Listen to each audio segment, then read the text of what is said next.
Hey, how's it going, guys? Welcome to my first impressions of One Finger Death Punch 2. This is a game by Silver Dollar Games.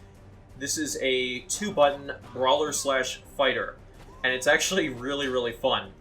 So, Silver Dollar Games made a lot of really terrible titles on the 360, and eventually I think they decided, hey, let's make a good game, and they made One Finger Death Punch the first, which was just pretty rad, honestly.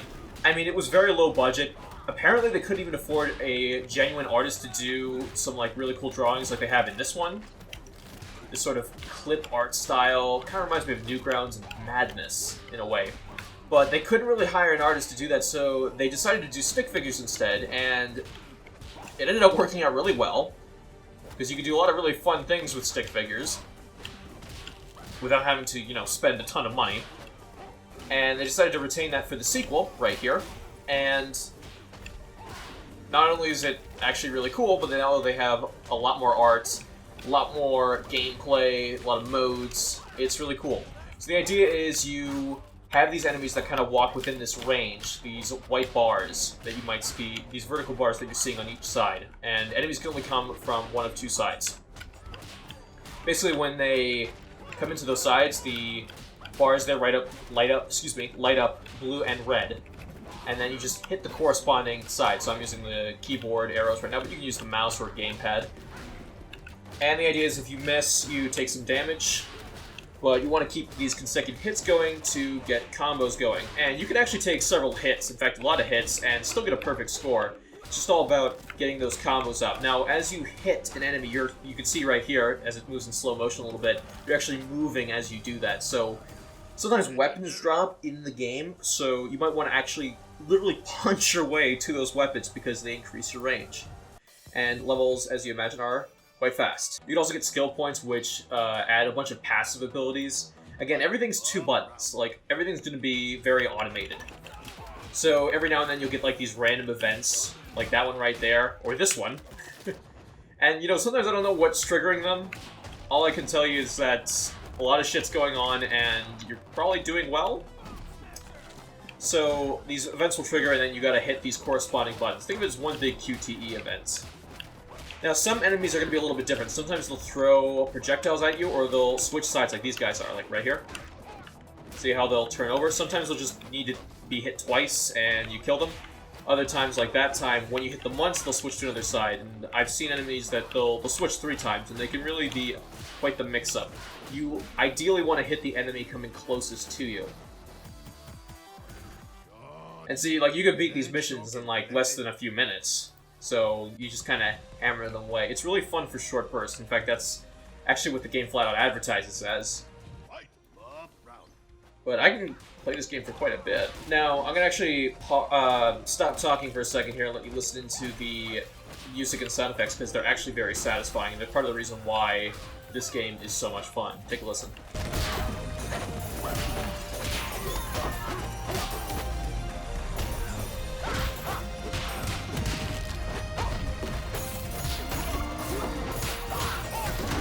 It really comes down to the kinetics of the game, like how the camera moves around when you're attacking, how everything just transitions so beautifully, and I think that's really the benefit of using like something very cheap like stick figures, because I imagine it like, imagine someone drawing like, I don't know, a Jackson Pollock, and it's like, oh wow, like look at this really well detailed, very abstract piece of art. But then you try to animate that thing, and it's like, oh my god, that's gotta be a nightmare.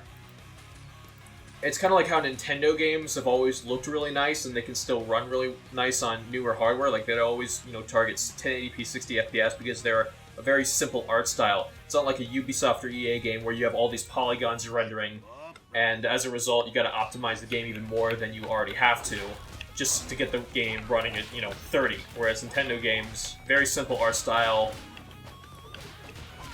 and it holds up. Now, the options menu for this game does need a little bit of work. This is a press pre-release copy, so I imagine some things are going to get changed and fixed. There's also going to be a demo at launch from what I've read from the press kit, so that's cool. But the options menu does need a little bit of work. It only supports up to 1080p, which, for a game like this, it's no big deal, but I would like to see it on, like, blown up nicely to scale on a, 4K TV. And as well as navigating the options menu. It's just a little bit weird. Like, it's not exactly controller-friendly. And there is a 2-player mode for this game as well as a bunch of survival modes and extras, which I'll show you in a second. Basically, you have a gauntlet-type mode, where you kind of get power-ups and you just go through the motions. If you die once, you have to restart all your progress. Then you have the tower mode, which is basically you have to survive waves of enemies, and you eventually move on to like a harder part of the tower after you kill a certain amount of enemies. In fact, you can see the total enemy counts you have to kill. It's that green number right there that just hit 0 at the top there, underneath the health. These are really satisfying to use. You just kind of slash everything in sight. Now, the co-op mode is actually kind of interesting. You don't have 2 people playing at once. It's really a tag team mode. So the idea is someone plays as long as they can, and then if they start to lose health, you can actually swap out or tag out, I should say, and then that other player that just swapped out, they'll actually regain health. So you kind of just switch back and forth as you need to. Pretty nice way of adding a 2-player mode, I feel. You also have a training mode, which we'll start out with. That's about 15 levels, and it's fun. It'll teach you all the mechanics of the game. And again, a lot of it's automated, but it is nice to know what you're doing or what you're triggering on screen. It just needs a little bit more information sometimes, I feel. There's also some bonus-type modes, like you're seeing these, that I've already mentioned, these little parts right here where you just kind of go into these crazy frenzies. But there's also these bonus rounds that happen. Basically, you either clear them or you get hit. Whatever happens first, they'll end the bonus round. But it'll start these bonus rounds. Sometimes you'll be on a horse chopping people's heads off and you have to hit a button in a very specific sequence. But you'll get, you know, more to your multiplier. It's cool. I like that little breakup in gameplay. Because, again, it's a very simple game. You also have skills, which, again, more passive.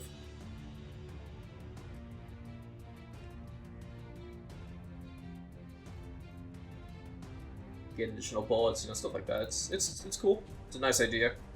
Helps out for people who are struggling a little bit. So here's your training mode. You kind of have to start out this before you do any other mode in the game, which is a little annoying, but hey, it's teaching you how to play. Here's your co-op mode. This is actually kind of funny. No, Luca, no. This is actually based off of one of their earlier games on the 360, and again, I mean one of the shovelware games. You have this cat that comes in front of you, and you gotta move your mouse to shake it away, which I just find that amusing, but that's actually an actual game that they made on the 360 that was kind of like that. I'm not even gonna lie, that is really, really cool. But there's not too much point to this mode other than, you know, this little gimmick right here. But I kind of like that. It's a nice little throwback to a game no one's probably played. But yeah, overall, it's a pretty fun game. There's not much I can really say about it. It's very simplistic, but it does one thing and it does it very, very well. High-octane stick figure combats. Camera work is really nice, the sound's good, the controls are, you know, smooth as all hell. You know, it is 2 buttons. You know, I'm bad at it, especially when I'm doing commentary, but what you see is what you get. And you get some cool art thrown in there, you get some finishing moves, and they just really add to that. I really like that. It's pretty much better in every way to the original.